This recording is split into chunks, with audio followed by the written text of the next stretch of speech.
Video diary number 3. This is the next stage of the journey. We're now on a minibus on our way to the training expedition. Indeed we are. We're in welcomed by a beaming Ian. Hello. Happy David. And a cheery Nick. I blocked up Nick. And a Scotsman. A happy Scotsman. Who still hasn't overcome the rugby on Saturday. We're on our way to Kilpisjarvi, and it's -9 outside. Allegedly -9. We think it might be colder. We've got gloves and hats on, and we're freezing cold. It's -24. First morning out in Finland. I shan't be keeping my hands out for too long.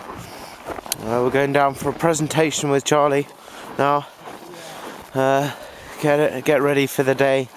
And, start packing up the sled so that we can head out onto the ice. The walking, our training, our expedition has now commenced.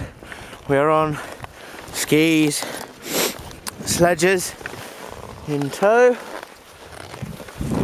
and still getting used to a bit of balance.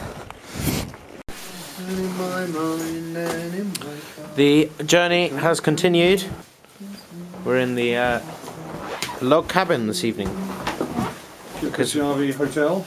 Kilpisjarvi's 5-star accommodation. Just step outside, sir. You'll find your bedroom nearby. Yes, in fact we might have a look outside because there's the most enormous moon.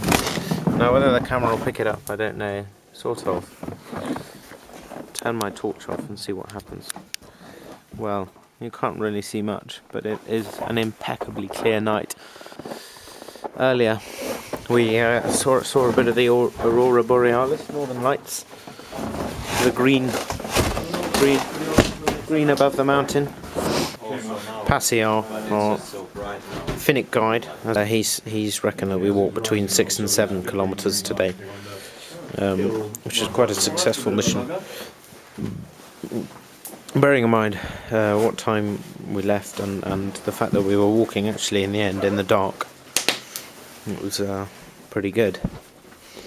But this is our one and only night in a log cabin. Unfortunately, there's none of these in the North Pole. The polar bears haven't constructed their equivalent to the 5-star accommodation, and so we're off tomorrow to the next hut. Although we're not staying in it. The next hut is just as a unit of measurement. We're using it as a unit of measurement because it's about 12 kilometres a day, which is what we're hoping to cover, which we think is quite achievable. I've hung up. Again, you can't really see. I'll turn my head torch on. I've hung up all of my gear, which I left initially outside while we were putting the tents up, and within about 10 minutes it had all frozen stiff. It was so solid that it had frozen stiff, so I brought it in, stripped off opened up my tent bags, my little sachets which I had packed, and once we're all set in here, we'll be straight in the sleeping bags into the tent. We'll have a quick wave from everyone, and then we'll say goodbye. Hello, Charlie. Hello. Passy. And David. No. Got my oven gloves. Ian's and his oven gloves. Right, good night.